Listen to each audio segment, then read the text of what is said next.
എന്താണ് ഈ കരിമരുന്നും വെടിക്കെട്ടുമൊക്കെ നിരോധിക്കണമെന്നും അത് പാടില്ല എന്നും ഒരു വിഭാഗം ആളുകൾ പറയുന്നു. അത് വളരെ ആനന്ദവും സന്തോഷവും നൽകുന്നതാണെന്നൊരു വിഭാഗം പറയുന്നു. വലിയ തർക്കമാണ്. ഇത് ആചാരത്തിൻ്റെ ഭാഗമാണ്, ഇങ്ങനെയുണ്ട്. എന്താണ് ഇതിൻ്റെ ഒരു ശാസ്ത്രീയ വശം ഒന്ന് അറിഞ്ഞിരിക്കുന്നത് നന്നായിരിക്കും എന്ന് പല ആളുകളും നമ്മളോട് ആവശ്യപ്പെട്ടു. ഓരോ വെടിക്കെട്ടും അല്ലെങ്കിൽ കരിമരുന്ന് പ്രയോഗവും വീട്ടിൽ പടക്കം വയ്ക്കുന്ന ഉൾപ്പെടെ, പടക്കം അതിൻ്റെ ചെറിയ ഒരു നെത്തോലിയാണ്, അതിൻ്റെ വൻ സ്രാവാണ് നമ്മൾ വെടിക്കെട്ടെന്ന് പറയുന്നത്. അത് അന്തരീക്ഷ മലിനീകരണം ഉണ്ടാക്കും എന്നുള്ളതാണ് ഏറ്റവും പ്രധാനം. അതോടൊപ്പം തന്നെ നിരവധി ആരോഗ്യ പ്രശ്നങ്ങളും സൃഷ്ടിക്കുന്നുണ്ട്.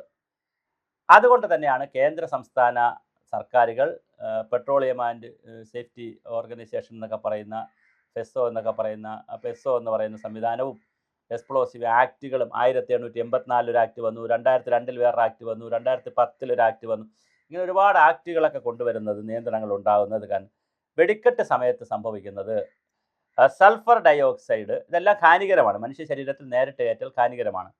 നൈട്രജൻ ഡയോക്സൈഡ്, കാർബൺ മോണോക്സൈഡൊക്കെ മനുഷ്യൻ ശ്വസിച്ചാൽ വലിയ ശ്വാസകോശ സംബന്ധമായ അസുഖങ്ങളുണ്ടാകും എന്നിവ വലിയ അളവിൽ അന്തരീക്ഷത്തിൽ കലരുന്നുണ്ട്. അപ്പോൾ ചോദിക്കുന്നത് അതിൻ്റെ അടുത്ത് വന്നിട്ട് നമുക്ക് കുഴപ്പം വരാത്തതെന്ന് പറഞ്ഞാൽ വിശാലമായിട്ട് കളരുന്നതാണ്, ആർക്കെങ്കിലുമൊക്കെ അതിൻ്റെ കുഴപ്പങ്ങൾ ലോങ് റണ്ണിൽ വരും. ഓസോൺ പോലുള്ള വാതകങ്ങളും ചിലപ്പോൾ രൂപപ്പെട്ടേക്കാം. ഇവ ശ്വാസകോശ സംബന്ധമായ അസുഖങ്ങൾ രൂക്ഷമാക്കുന്നു എന്നുള്ളതാണ് ഒന്നാമത്തെ കാര്യം. PM2, PM5, PM3, 10 എന്നീ സൂക്ഷ്മ കണങ്ങളുടെ അളവും വെടിക്കെട്ട് സമയത്ത് വളരെ ഉയരുകയാണ്. ഇവ ശ്വാസകോശത്തിൻ്റെ ആഴങ്ങളിലേക്ക് അടഞ്ഞു തന്ന് ദീർഘകാല ആരോഗ്യ പ്രശ്നങ്ങൾ സൃഷ്ടിക്കുന്നു എന്നുമായി നിരവധി പഠനങ്ങൾ പറയുന്നുണ്ട്. പടക്കങ്ങൾക്ക് നിറം നൽകാൻ ഇതിനകത്ത് കളർ ഉപയോഗിക്കും. അതിന് നിറം നൽകാൻ ബേറിയം, സ്ട്രോൺഷ്യം, അലുമിനിയം തുടങ്ങിയ മെറ്റലുകൾ ഉപയോഗിക്കാറുണ്ട്. അവ അന്തരീക്ഷത്തിലും മണ്ണിലും കലരുകയും അനധികൃത പടക്കങ്ങൾ, ഇതൊക്കെ നിയമപരമായിട്ടുള്ള കാര്യങ്ങളാണ്. ഇനി അനധികൃത പടക്കങ്ങൾ ലെഡ് ധാരാളമായി ഉപയോഗിക്കും. ഇവ നാഡീവ്യൂഹത്തെയും വൃക്കകളെയും ബാധിക്കുന്ന ദീർഘകാല ആരോഗ്യ പ്രശ്നങ്ങൾ മനുഷ്യർക്കും കന്നുകാലികൾക്കും മൃഗങ്ങൾക്കുമെല്ലാം പക്ഷിമൃഗാദികൾക്കുമെല്ലാം ഉണ്ടാക്കാനുള്ള സാധ്യതയുണ്ട്. മറ്റൊരു പ്രധാന പ്രശ്നം ശബ്ദമലിനീകരണമാണ്. ഉയർന്ന ഡെസിബലിലുള്ള പെട്ടെന്നുള്ള ശബ്ദങ്ങൾ താൽക്കാലികമായോ സ്ഥിരമായോ കേൾവി നഷ്ടത്തിന് കാരണമാകും. പക്ഷേ ഇന്നലെ തന്നെ ഈ വെടിക്കെട്ടുണ്ടായപ്പോൾ അവിടെ പല വീട്ടുകാർക്കും, ഇതുമായി ബന്ധമില്ലാത്ത പല വീട്ടുകാർക്കും ശബ്ദപ്രശ്നം, ചെവി അടച്ചിട്ടുള്ള ശബ്ദപ്രശ്നം വന്നിട്ടുണ്ട്. അതൊക്കെ ഇനി ശരിയാവുമോ എന്ന് നമുക്കറിയത്തില്ല. ഹൃദ്രോഗികൾക്കും പ്രായമായവർക്കും ഗർഭിണികൾക്കും കുഞ്ഞുങ്ങൾക്കും ഉയർന്ന ബ്ലഡ് പ്രഷർ ഉണ്ടാകാനുള്ള സാധ്യത വളരെ കൂടുതലാണ്. ഹൃദയ സംബന്ധമായ പ്രശ്നങ്ങളും ശ്വാസകോശ സംബന്ധ കാര്യങ്ങളും ഉണ്ടാകുന്നത് പ്രശ്നമാണ്. വളർത്തു മൃഗങ്ങൾക്കും വന്യമൃഗങ്ങൾക്കും പക്ഷികൾക്കും വെടിക്കെട്ട് ഉണ്ടാക്കുന്ന ശബ്ദവും അതിൻ്റെ ഭീകരതയും പുകയുമെല്ലാം വളരെ വലിയ ആഘാതമാണ് ഉണ്ടാക്കുന്നത്. കർശനമായ നിയമവ്യവസ്ഥകളാണ് വെടിക്കെട്ട് നിയന്ത്രിക്കാനായി ഉള്ളതെന്നതാണ് അതിൻ്റെ ഒരു തമാശ. അതാണ്, നല്ല നിയമങ്ങളുണ്ട് ഇവിടെ. Noise pollution regulation and control rules 2000 പ്രകാരം രാത്രി 10 മണി മുതൽ 6 മണി വരെ ഉയർന്ന ശബ്ദമുണ്ടാക്കുന്ന പടക്കങ്ങൾ പൊട്ടിക്കുന്നത് നിരോധിച്ചിട്ടുണ്ട്. എന്നാലും നമ്മൾ പൂരത്തിനടക്കം പടക്കങ്ങൾ രാത്രി തന്നെയാണ് അല്ലെങ്കിൽ വെളുപ്പാങ്കാലത്ത് തന്നെയാണ് പൊട്ടിക്കുന്നത്. വെടിക്കെട്ട് ശബ്ദപരിധിയൊക്കെ നിശ്ചയിച്ചിട്ടുണ്ട്. സിംഗിൾ ബേസ്ഡ് പടക്കങ്ങളുടെ ശബ്ദം 4 മീറ്റർ അകലെ 125 dB LA അല്ലെങ്കിൽ 145 dB CP കഴിയരുത് എന്നാണ് അത് സർക്കാർ 2018 Arjun Gopal versus union of ഇന്ത്യയുടെ ഒരു വിധിയിൽ തന്നെ സുപ്രീം കോടതി പറയുന്നുണ്ട്. ബേരിയം, സാൾട്ട് തുടങ്ങിയ പടക്കങ്ങൾ നിരോധിച്ചവയാണ്. ഹരിത പടക്കങ്ങൾ പ്രോത്സാഹിപ്പിക്കണമെന്നൊക്കെ നിയമവ്യവസ്ഥയിലൊക്കെ എഴുതി വച്ചിട്ടുണ്ട്. കളറുകൾക്ക് വലിയ പ്രാധാന്യം കൊടുത്തുകൊണ്ട് ശബ്ദത്തിനും പുകമരുന്നിനും പ്രാധാന്യം കുറച്ചുകൊണ്ടുള്ള ചൈനീസ് പടക്കങ്ങളൊക്കെ ഇപ്പോൾ ലോകത്തെല്ലായിടത്തും വരുന്നുണ്ട്. അപ്പോൾ നല്ല കളർ വിസ്മയം കാണും, പക്ഷെ അല്ലാതെ ശബ്ദം കുറച്ച് കുറയും. പക്ഷേ മലയാളി അതിൽ പോരാ, മലയാളിക്കുന്ന ഒരു അമിട്ട് പോലുള്ള ശബ്ദം തന്നെ കിട്ടണം. മലിനീകരണ നിയന്ത്രണ നിയമങ്ങൾ മാത്രമല്ല, വെടിക്കെട്ടിൻ്റെ മറ്റു കാര്യങ്ങളെ സംബന്ധിച്ച് ശക്തമായ നിയമങ്ങൾ നിലവിലുണ്ട്.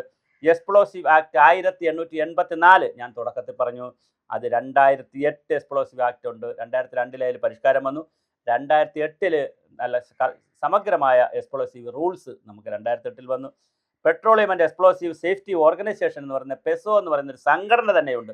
അവരാണ് ലൈസൻസ് ഒക്കെ പലർക്കും കൊടുക്കുന്നത്. കേരളത്തിൽ 1-2 പേരെ ലൈസൻസ് എടുത്തിട്ടുള്ളൂ. കുറച്ച് കർശനമായ നിയമങ്ങളാണ്, അതുകൊണ്ട് അവർ ലൈസൻസ് എടുക്കുന്ന ഒരു പ്രശ്നമുണ്ട്. കേന്ദ്ര ഏജൻസി വെടിക്കെട്ടിൻ്റെ സുരക്ഷാ നിർണ്ണയിക്കുകയും മേൽനോട്ടം നിർവഹിക്കുകയും ചെയ്യുന്നത് അവരാണ്. ഇതിൻ്റെ 3-4 കാര്യങ്ങളാണ്. ഒന്ന് സംഭരണം, ഇത് നിർമ്മാണം, സംഭരണം, ഗതാഗതം, പ്രദർശനം, ഇങ്ങനെ 3 ഡിസ്പ്ലേ ലൈസൻസ് ഉണ്ട്, ഉണ്ടാക്കാനുള്ള ലൈസൻസ് ഉണ്ട്, കോൺവേ ലൈസൻസ് ഉണ്ട്, പലതിനും പലതരത്തിലുള്ള ലൈസൻസാണുള്ളത്. അപ്പോൾ ഇവയൊക്കെ വളരെ കൃത്യമായി നിലവിലുള്ള ഒരു രാജ്യത്താണ് ഇതെല്ലാം നടക്കുന്നത്. വളരെ സുരക്ഷാ മാനദണ്ഡങ്ങൾ വളരെ കർശനമാണ്. അംഗീകൃത മാഗസിനുകളിൽ മാത്രമേ വെടിമരുന്ന് സൂക്ഷിക്കാവൂ.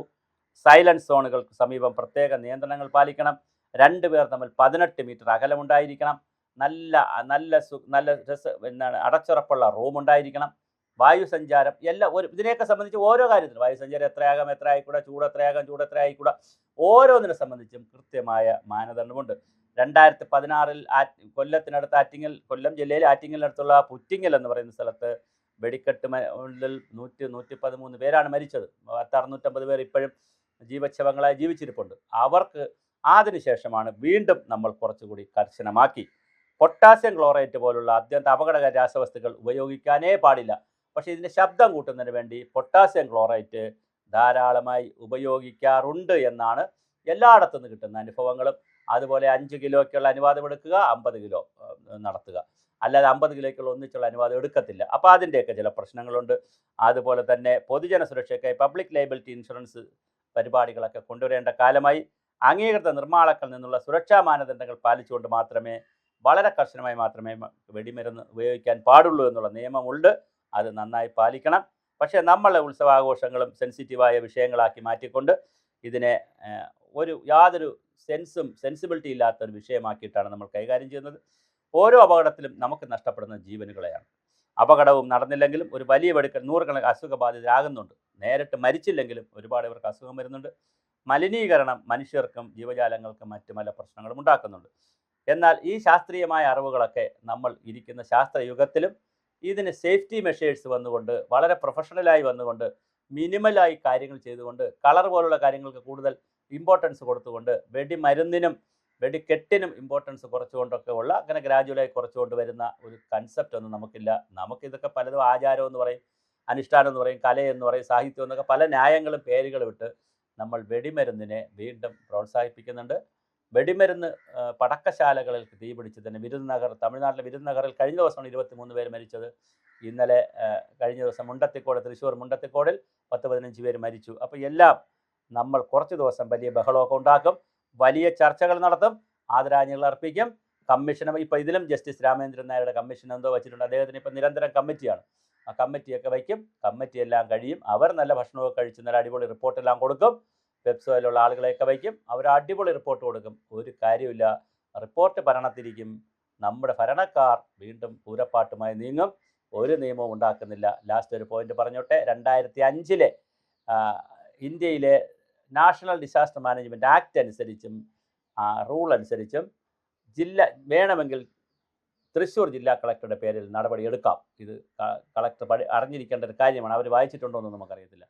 അതുപോലെ തന്നെ റവന്യൂ ഉദ്യോഗസ്ഥർ, കളക്ടർ തുടങ്ങി ദുരന്ത നിവാരണവുമായി ബന്ധപ്പെട്ട് നിൽക്കുന്ന മുഴുവൻ പേരിലും ഇതിനകത്ത് കേസെടുക്കാം.